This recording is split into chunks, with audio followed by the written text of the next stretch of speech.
Welcome to Buchake English for Teens. I'm Hava Steinmetz. And I'm Robbie O. Let's get started by watching today's skit.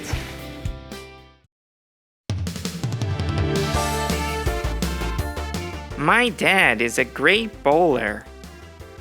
Oh, really? Well, I used to be in a bowling league, but I'm a little rusty.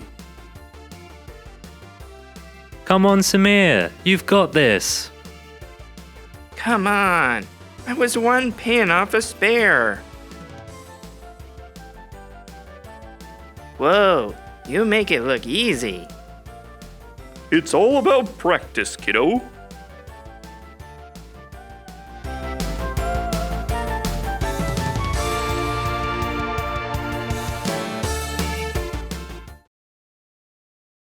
Come on, Robbie. It's time for today's point.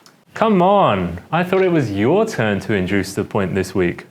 Come on, it's fine. You can do it. Fine.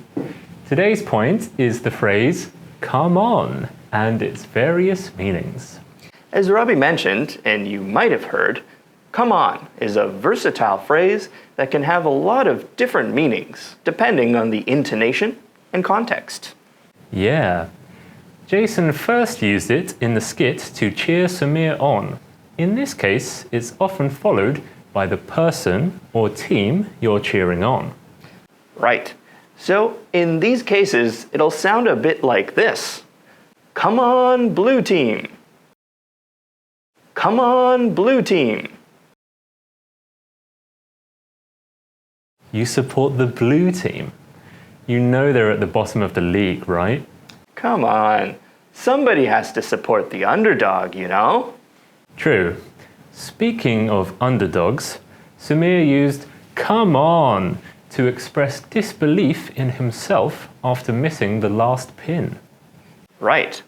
This use of come on is used to show disbelief or anger. In these cases, come on will sound a bit more like this. Come on! Could you hear the difference?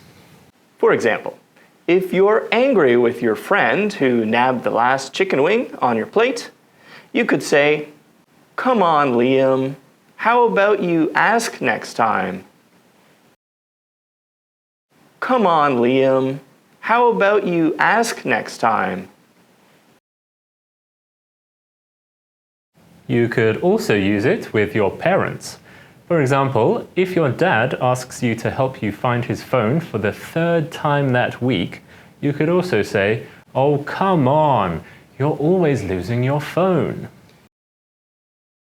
Oh, come on, you're always losing your phone.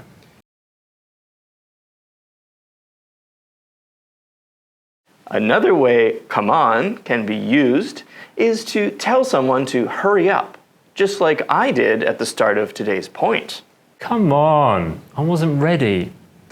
For example, if you're late for class but your friend is strolling along without a care in the world, you could say, come on, we're gonna be late. Come on, we're gonna be late.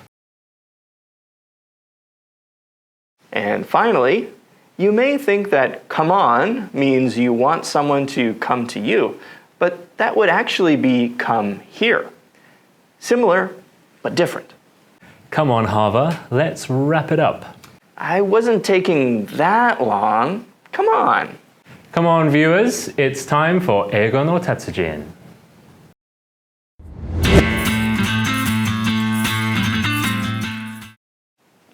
Our Eigo no Tatsujin point for today is about the word kiddo.